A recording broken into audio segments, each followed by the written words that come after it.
उसमें हम adult health nursing में पढ़ेंगे लंग एब्सिस। एब्सिस मीन्स होता है पस फॉर्मेशन, लंग मतलब कि लंग में पस फॉर्मेशन। अब सबसे पहले हम इंट्रोडक्शन देखते हैं। तो लंग एब्सिस जो होता है, लंग में इन्फेक्शन होना होता है। इससे क्या होता है, जब लंग में इन्फेक्शन होगा तो टिश्यू डिस्ट्रक्शन होगा, और टिश्यू डिस्ट्रक्शन होने से पस का एक्यूमुलेशन हो जाएगा लोकलाइज जगह पे लंग में।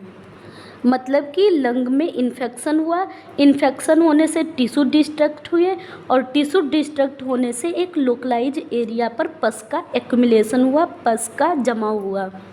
लंग एब्सिस के द्वारा न्यूमोनिया भी हो सकता है और ट्यूबरकुलोसिस भी हो सकता है। अब हम देखते हैं डिफिनेशन। तो डिफिनेशन में क्या होता है, it is defined as collection of pus या प्यूरिलेंट मटेरियल। मतलब कि कलेक्शन ऑफ पस या प्यूरिलेंट मटेरियल का लंग में एक लोकलाइज जगह पर, मतलब कि पस का कलेक्शन या प्यूरिलेंट मटेरियल का कलेक्शन लंग में एक लोकलाइज जगह पर होने को लंग एब्सिस कहते हैं। इससे क्या होगा, necrosis of lung tissue, lung tissue की डेथ हो जाएगी। Necrosis mean death of tissue, तो लंग टिश्यू की डेथ हो जाएगी जिससे कि एक कैविटी फॉर्म हो जाएगी। अब क्योज या इटियोलॉजी, तो लंग एब्सिस होने का कारण उसी तरीके से है जिस तरीके से न्यूमोनिया में होता है। तो हम देखते हैं न्यूमोनिया में। तो सबसे पहले हम देखते हैं बैक्टीरियल इन्फेक्शन। बैक्टीरियल इन्फेक्शन से लंग एब्सिस भी हो सकता है और न्यूमोनिया भी हो सकती है। तो बैक्टीरिया कौन सी हैं, पहली है ग्राम पॉजिटिव बैक्टीरिया। तो ग्राम पॉजिटिव बैक्टीरिया में होती है स्ट्रेप्टोकोकस न्यूमोनिया और स्ट्रेप्टोकोकस ऑरियस। ग्राम निगेटिव बैक्टीरिया, इसमें है पहला है हीमोफिलस इन्फ्लुएंजा, दूसरा है एनारोबिक बैक्टीरिया और तीसरा है स्यूडोमोनास। तीसरा है वायरल इन्फेक्शन। तो वायरल इन्फेक्शन में है इन्फ्लुएंजा वायरस, दूसरा है पैरा इन्फ्लुएंजा वायरस और तीसरा है एडिनो वायरस। तीसरा है फंगल इन्फेक्शन। तो फंगल इन्फेक्शन में आते हैं कैंडाइडिस और दूसरा है हिस्टोप्लाज्मोसिस। अगला है mycoplasma and protozoa in AIDS. मतलब कि एड्स पेशेंट में जो माइकोप्लाज्मा होते हैं और प्रोटोजोआ होते हैं, ये न्यूमोनिया और लंग एब्सिस को क्योज करते हैं। अब हम देखते हैं रिस्क फैक्टर। तो रिस्क फैक्टर में aspiration of material into the lung, जब कोई मटेरियल का एस्पिरेशन हो जाए लंग में। अदर रिस्क फैक्टर भी हैं जो कि एस्पिरेशन से हो जाते हैं। पहला है एल्कोहलिज्म, एल्कोहल्स को एस्पिरेट कर लिया है। दूसरा है सीजर्स डिसऑर्डर, सीजर्स में मतलब कि झटके आ रहे हैं तो उस समय कुछ एस्पिरेट कर लिया। ड्रग ओवरडोज हो गई, जनरल एनेस्थीसिया दिया गया है, कार्डियोवास्कुलर एक्सीडेंट हो गया है, इन्फेक्शियस एजेंट हो गया है, स्ट्रेप्टोकोकस ऑरियस बैक्टीरिया का इन्फेक्शन हो गया है, एनारोबिक बेसिलाई का इन्फेक्शन हो गया है। अदर कारण जो है लंग एब्सिस के, वो है पल्मोनरी इम्बोलिज्म, दूसरा है मलिग्नेंट ग्रोथ और तीसरा है टीबी। अब देखते हैं क्लिनिकल मैनिफेस्टेशन, साइन और सिम्टम क्या दिखाने को मिलते हैं जब लंग एब्सिस होता है। तो स्वेटिंग, पसीना निकलता है, इंक्रीज पल्स रेट इंक्रीज हो जाती है, कफ हो जाता है, प्यूरिलेंट स्पुटम होता है जिसमें कि फूड स्मेलिंग आती है, हीमोप्टेसिस होता है, फीवर रहता है, जाड़ा लगता है, प्लूराइटिक पेन मतलब कि प्लूरल पेन लगता है, डिस्पनोया ब्रीद कम होना, प्लूराइटिक पेन, प्लूरल पेन पता चलता है, क्लबिंग, वेट लॉस। अब है डायग्नोस्टिक इवाल्वेशन, क्या हम डायग्नोस्टिक इवाल्वेशन करवा सकते हैं। तो सबसे पहले हिस्ट्री कलेक्शन लेंगे, फिर फिजिकल एग्जामिनेशन करेंगे, चेस्ट एक्सरे करवाएंगे, स्पुटम टेस्ट करवाएंगे, चेस्ट आस्कल्टेशन करेंगे मतलब कि चेस्ट को थपथपाएंगे, उसकी आवाज़ सुनेंगे, ब्रोंकोस्कोपी करवाएंगे। अब हम देखते हैं कॉम्प्लिकेशन क्या हो सकते हैं। तो लंग एब्सिस से इम्फाइमा हो सकता है, ब्रांको प्लूरल फ्लैस्टुला हो सकता है। अब हम देख रहे हैं मैनेजमेंट। तो सबसे पहले मेडिकल मैनेजमेंट में एंटी माइक्रोबियल थेरेपी देंगे।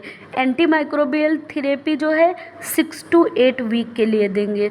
अगला है चेस्ट फिजियोथेरेपी करवाएंगे। Pleural drainage should be given. चूँकि पस कलेक्शन हो गया है लंग में, इसलिए हम ड्रेनेज करवाएंगे, पस को बाहर निकालेंगे। ब्रोंकोडायलेटर देंगे जिससे कि ब्रोंकाई जो है ये डायलेट हो जाए। अगला है म्यूकोलिटिक्स हम देंगे जिससे कि सिक्रीशन लिक्विफाई हो सके। नोट में दिया हुआ है mostly penicillin with metronidazole is use. Mostly हम पेनिसिलिन और मेट्रोनिडाजोल इसके ट्रीटमेंट के लिए यूज करते हैं। अब सर्जिकल इंटरवेंशन हम तभी देंगे पेशेंट को जब वो मेडिकल मैनेजमेंट से कोई रिस्पांस नहीं देता हो, मतलब कि मेडिकल मैनेजमेंट का कोई असर न हो, तब हम सर्जिकल इंटरवेंशन की बात करेंगे। और हीमोरेजिक जो है सस्टेन हो और ट्यूमर सस्पेक्ट हो रहा है, इस केस में हम सर्जिकल इंटरवेंशन देंगे। अब हम देख रहे हैं नर्सिंग मैनेजमेंट। तो नर्सिंग मैनेजमेंट में हम एंटी माइक्रोबियल एजेंट देंगे, मतलब कि अगर वायरल इन्फेक्शन है तो एंटीवायरल ड्रग देंगे, अगर बैक्टीरियल इन्फेक्शन है तो एंटीबैक्टीरियल जैसे कि पेनिसिलिन हो गया, अगर फंगल इन्फेक्शन है तो एंटी फंगल एजेंट देंगे। दूसरा है हम एसेस करेंगे पेशेंट के पेनफुल एरिया को, जब वो कफ करेगा, डीप ब्रीदिंग करेगा, ये मोस्ट इफ़ेक्टिव होता है। मतलब कि जब वो कफिंग करेगा, डीप ब्रीदिंग करेगा, डीप सांस लेगा, गहरी सांस लेगा, तो उस समय पर हम पेनफुल एरिया को असेस करेंगे कि कहाँ पर पेन हो रहा है, और लेस ट्रूमेटिक कफिंग को असेस करेंगे। हम इवाल्वेट करेंगे कि कैसे हम इफ़ेक्टिव पेन को कंट्रोल कर सकें, मतलब कि उसके पेन को हम रिलीव कर सकें। हम उसे मेडिकेशन प्रोवाइड करेंगे जिससे कि उसके पेन को हम कंट्रोल कर सकें। अगला है हम पेशेंट को कंफर्ट पोजीशन देंगे, प्रोवाइड करेंगे फ्लोवर और सेमी फॉलोवर पोजीशन, मतलब कि हम पेशेंट को कंफर्ट पोजीशन देंगे, फॉलोवर और सेमी फॉलोवर पोजीशन देंगे जिससे कि वो मैक्सिमम एस्पिरेशन को प्रमोट कर सकें। मैक्सिमम इंस्पिरेशन मीन्स मैक्सिमम हम सांस ले सकें, और लंग का इंस्पेक्शन जो है इंक्रीज हो सके, माने कि लंग जो है एक्सपेंड हो सके। अगला है एसेस करेंगे पेशेंट को विद रिस्पिरेटरी ट्रीटमेंट के साथ, जैसे कि उसे रिस्पायरोमेट्री दे सकेंगे जिससे कि वो लंग कैपेसिटी को इम्प्रूव कर सके, एक्सरसाइज कर सके, और चेस्ट फिजियोथेरेपी देंगे। अब हम देखते हैं नर्सिंग डायग्नोसिस। तो नर्सिंग डायग्नोसिस हम बनाएंगे pleuritic pain related to coughing localize injury to lung parenchyma. दूसरी हम नर्सिंग डायग्नोसिस बनाएंगे इनइफेक्टिव एयर क्लियरेंस।